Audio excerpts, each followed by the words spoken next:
I established the spill right out the gate, so here we go. I'm just hoping this show is going to catapult me into just like DMs, like just fish in a barrel. Welcome back to Access Hollywood's Housewives Nightcap. I'm Lauren. I'm Emily. And guys, this week's guest, it just keeps getting better every week. It really does. It really does. Like, we're delivering for you guys. But before we chat, we need to break a few things down. So, I have a high and low rose and thorn here. I am very upset about the alleged accusations towards Bronwyn from Shannon regarding Shannon's daughter Stella. But I'm also very excited about Tiffany Moon from Dallas. I love her. She is so fab. I'm going to be honest. I was kind of worried without Leanne. Like, I know she was controversial, but you know we love controversial here at Housewives Nightcap. But you know, I love her. She's great. She's smart. She's funny, and she just says it how it is, and I am here for it. And you know who else we are totally obsessed with right now is our next guest. She is the queen of the slopes from Salt Lake. She has the best salon there is. We need one in New York City. And LA. And LA. Welcome, Heather Gay. Hi, Heather. Hi, so happy to be here. Thank you for having me. We are. Heather, you have been on our list for so long. We have wanted you on. I'm here. I don't lie, like I don't say this just to blow smoke. You truly are my favorite from your franchise, and like you are just the realest. I love you. I love everything about you. Well, that shocks me. I've been shocked that people like me, but I'm here for it. I welcome it. I want it. So thank you. We're gonna break down all of last night's episode, which was a lot. I'll say. Yeah. But have to start out with number one.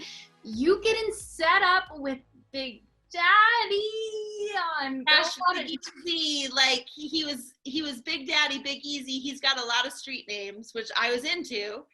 The date, you know, not so much. I can't get over the fact that he ordered a Shirley Temple. Like, it's fine if you don't drink, but like get a Diet Coke. Or like just order a Perrier or something, you know, just like give me some dignity, you know, just throw me a bone.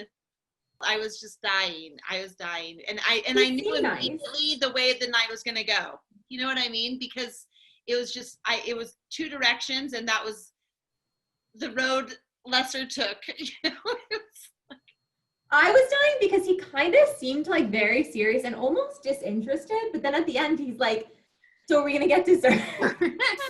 He was not feeling me at all. You know what I mean? Like at all. And so that's when I was just like, oh yeah, I'm not going dancing nor getting dessert. Like I can read the room, you know, we're done. And thank you for participating. So I think it's safe to assume that there will not be a date number 2. No, we're just going to be friends and both love Sharif and Jen and just go as that is our bond, you know? Did Jen actually think you guys would hit it off, or was it one of those things where she was desperately trying to get back on your good side and she's like, I thought about that. We haven't really talked about it because at first I was just like, well, wait, what am I projecting to the world? You know what I mean? Like, I have a level of acceptance for sure, a very low baseline, but like, you know, she knows that I lean to like the fun, carefree, wild side versus the, you know, really stable, smart, responsible side, which clearly Big Daddy was. But with a name like Big Daddy / Big Easy, you know, that's not what you anticipate. I thought he was going to roll in and just be like, I'm going to show you how it's done. And so I had to readjust. I think we were all hoping that for you. But honestly, I really do see you with a younger guy. Like, you need a man that is going to worship you and realize the queen you are. Well, I would dream of that. But I do find like younger guys are just like easier and cooler and just, they don't need to hear themselves talk, you know? They're just like, have fun. And so it did confirm that like being a cougar is where it's at for sure. Amazing. Have you dated anyone? I mean, like, we're just gonna ask, like, what's your dating life right now, Heather? I'm just hoping this show is going to catapult me into just like DMs, like just fish in a barrel, you know, just like throwing them in the boat as fast as I can. It hasn't really happened yet, but yeah, I'm not dating anyone. And it's, you know, there's so many factors. It's a pandemic, you know, it's quarantine. It's like, you know, our worlds, and like I'm doing the show, so I'm like more occupied than normal, like not a lot of downtime, but yeah, I'm not dating anyone, and I'm totally open and willing to date anyone. So slide into my DMs, you know, like I'm not online either because I just never was. It just didn't work. I just didn't know how to even do it or how it would happen. And then now it's like, it feels like weird to go online. Like, You have to get online, Heather. That's where it's at. Like, come on. I like cast pick, like Housewives of Salt Lake City. Like for a boyfriend. I'm sure you could get on one of those celebrity apps. Like yeah, Raya. Raya. You really think I could? Yeah. I have friends that are in like producers in the business that get on it. If producers are getting in, I'm getting in. Come on. Yeah, no, you're getting in. You're getting I in. feel like that's how everyone meets. I mean, Bronwyn just met her girlfriend on Tinder. I know. I keep hearing these stories. Like, I heard of my friend that got divorced like 2 years ago. She is like living with her boyfriend. They said, how did she even get a boyfriend? And they're like, she went online. And I'm like, yeah, have your girl set you up something. Yeah. Okay. Maybe. I don't know, ladies. If it's elite, I'll do it. But if it's just with the masses, come on. Wait, I know that all housewives always say that the minute they join a cast, their DMs start getting pics. Have you gotten pics?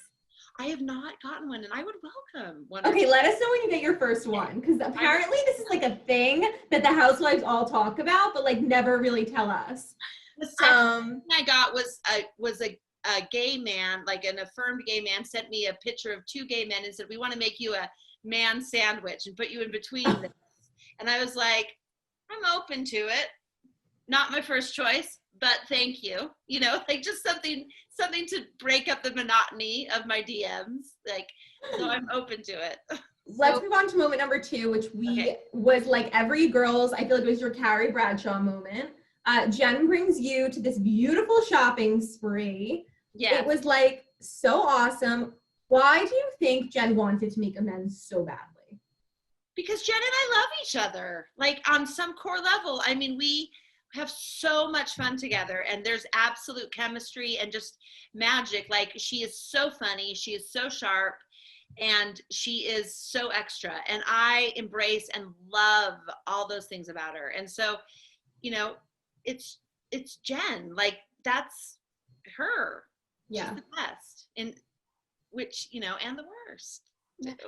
I was gonna say, I mean, we see your conversation of she's like, you know, you're cousins, you're related to Whitney, you're gonna have her back, and Jen's like, you know, you kind of have to pick.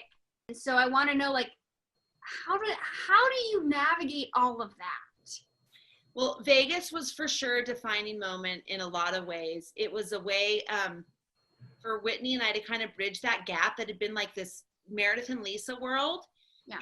And Whitney and, you know, me world, you know, and then Mary was somewhere in between, and Jen was kind of bopping. It just didn't feel like we were unified. And I feel like, you know, in that moment, I was like, obviously, like, I'm going to defend Whitney because we discussed it. We had gone over everything. They had apologized, embraced, like, we ended the dirty baths, like, best of friends.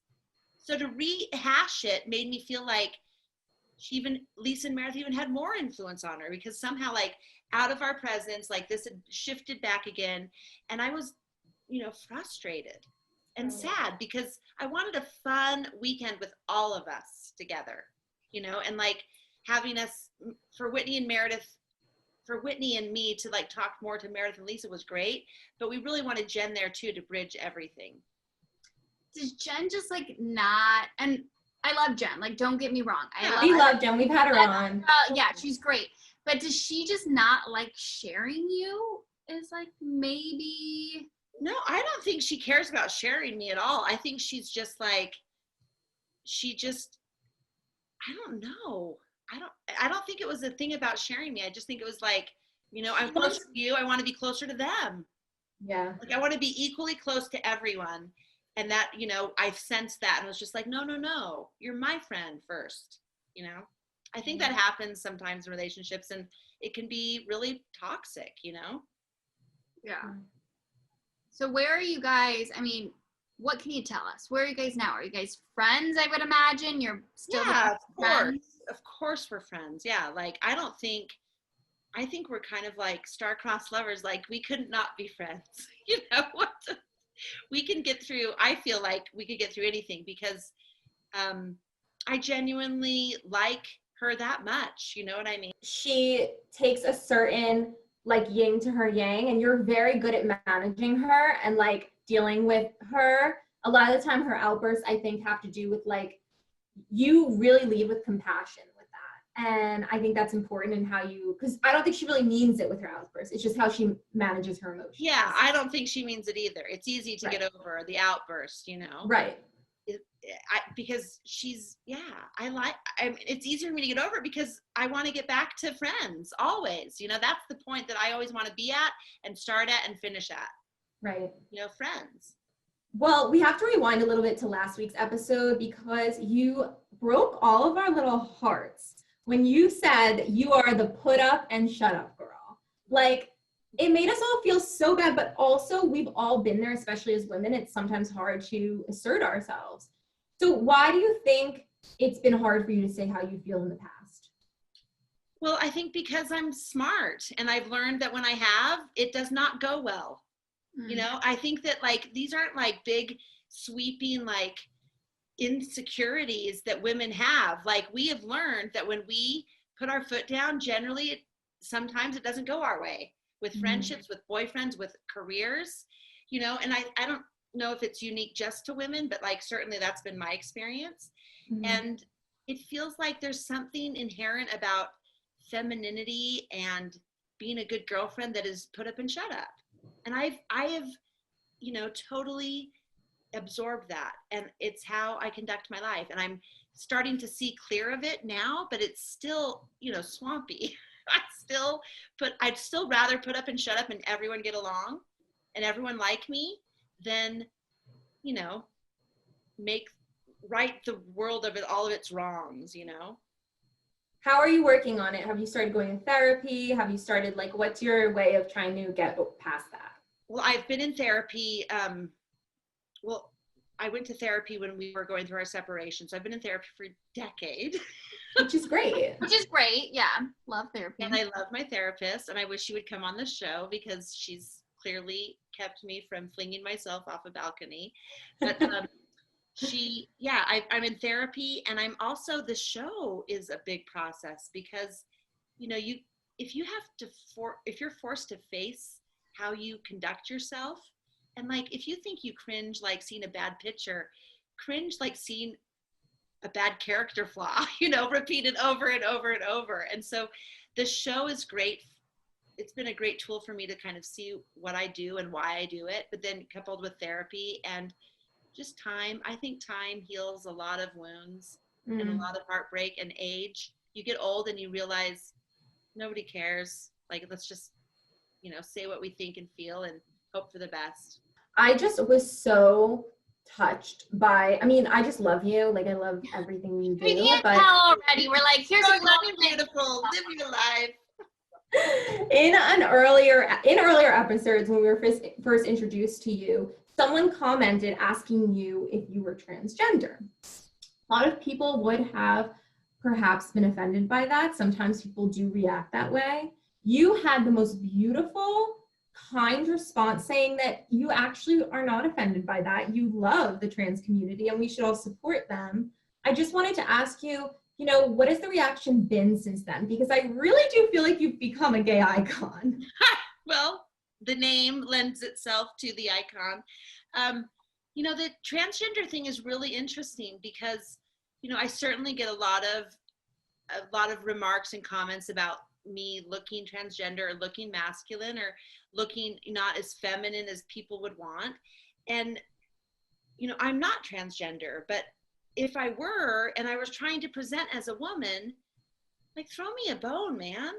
Don't call me out. You know what I mean? Like, if I'm working through it and I want to be accepted as the gender that I feel I am, then I don't want people scrutinizing it. So it's much easier for me as a cisgender woman to be an ally and an advocate, because they're criticizing me and I have nothing to hide about my, gender, nor does someone that's transgender. But you know what I'm saying? It's just like, it gives you great empathy, and also makes you realize how much scrutiny and criticism can affect your, self-esteem and your self-identity. Well, thank you for how you did react, because I thought it was just so beautiful, and so you set such an example for people. So cheers to you. Let's do a cheers, ladies. Like, cheers. Let's get this party started. I love you guys. You. And so, okay, we're going to get the party started. We're going to play Sip or Spill. So, Heather, we are going to ask some burning questions. And if you don't want to spill, you can take a sip, but we really hope you don't, okay? But we're giving you the option. I'm prepared, and I have a cup just in case. So this is one, like, the deep internet has been swirling about Mary for a very long time. Is she in a cult, or is this a religious institution? What is it? Religious institution. I think Pentecostal faith is pretty rigid, pretty, it's got some extreme ideologies, but it is it's a registered, like, I studied it in class of world religions at BYU. So I think that, a lot of faiths that require a lot of their patrons could be defined as a cult. But right, and I think that's where the lines are getting blurred on the internet. Yeah, but like, that's a lot of mainstream faiths, really walk that razor's edge. I would include Mormonism in that. We need to talk about that. Yes. I just sealed my fate. Now, I have a question, a little follow-up question to Mary. Is there a reason why she's, like, not shooting with you guys so much? I mean... Yeah, there are a couple of reasons. The biggest reason was that it was a really high conflict with her and Jen. And, Mary was smart to withdraw and be like, I'm not interested in this type of continual conflict. And, Mary doesn't mince words, and she kind of says exactly what she thinks and feels. And I think she had less tolerance than most people anticipated. And Jen didn't include her, I invited her to my events and she comes to those. So it was just a kind of a combination of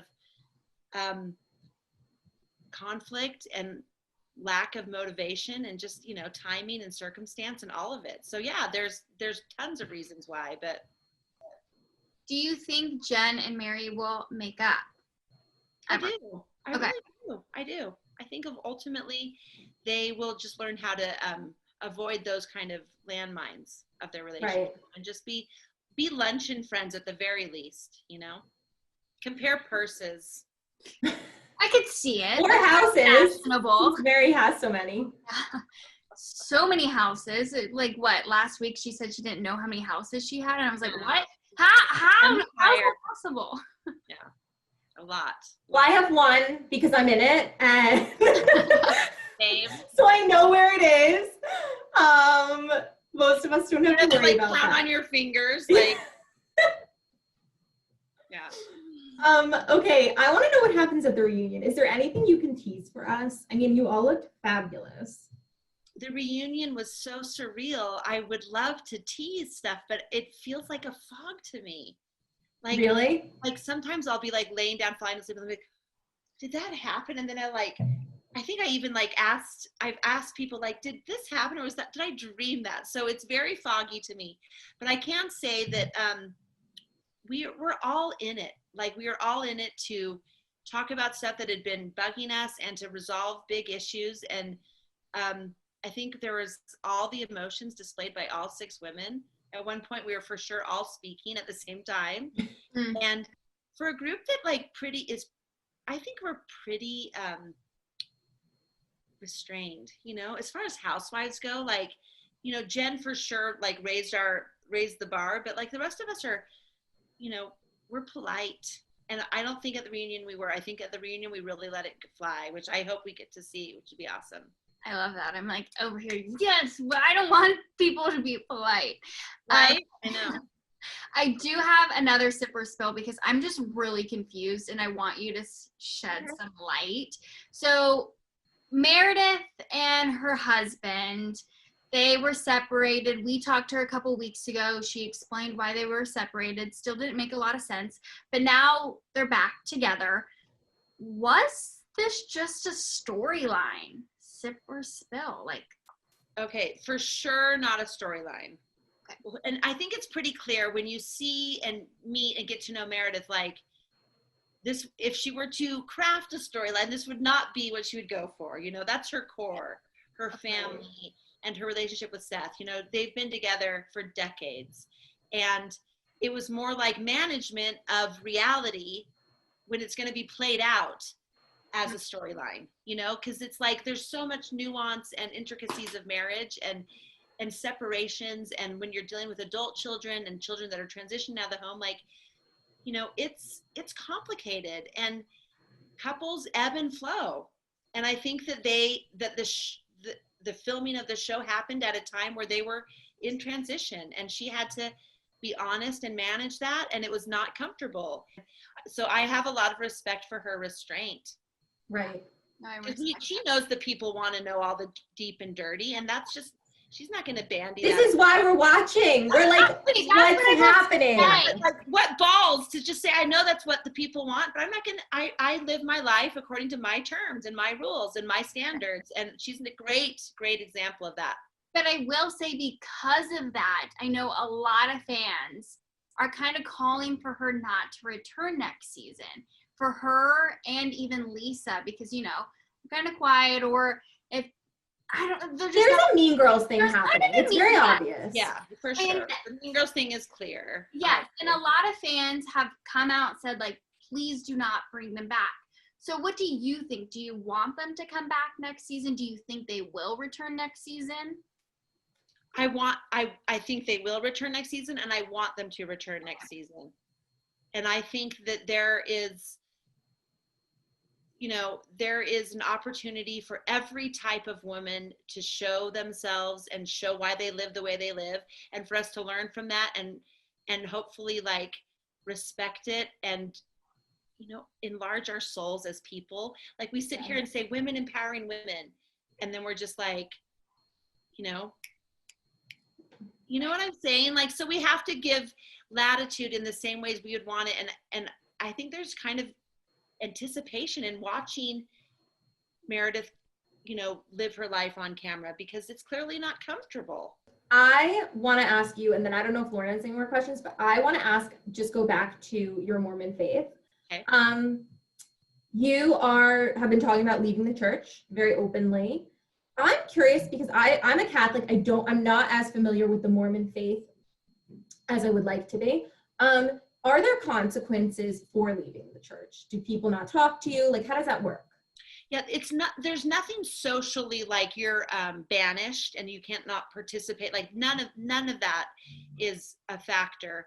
But the consequences essentially are if you remove your name from the records of the church voluntarily, or if they remove your name because you're not living your life according to the standards of the church, the consequences, while not like socially or like culturally, are that you're just damned to hell forever, and there's no hope unless you get rebaptized and do everything according to the saving ordinances of the church. So socially, of course, there's backlash from that, because if someone knows that someone's damned to hell, you're less invested in them as a person and a friend. So are you going to leave the church? Like, that's my last question. Where are you going to? I mean, I don't know. Stay tuned. I don't know, because that a year ago, that I would have said absolutely not, never, never, never. And a lot has happened in the past year, because once you try something or say it out loud for the first time, it kind of takes that power away. So this horrible thing of like, I might not be Mormon. If I say that out loud, now it's like, hey, I not only said that out loud, but I said that to the world. So now what do I do with it? But it's a process for me, and it would be painful for me in a lot of ways, because it's in a way, it's like divorcing myself from my ancestry. But there's also something that I think would be great for my kids and for me personally, to kind of take that power back. That's probably like season 3, season 4. Yeah, I was gonna say, like, let's give us a couple of seasons. Let's go through the ebbs and flows of that, and then you decide in season. Let me just straddle the fence for a while longer. Thanks again for joining us, you guys. We love Heather, as you can tell. Comment below if you are as obsessed with Heather as we are, and what you think of Salt Lake's first season. And guys, go slide into her DMs. Bye.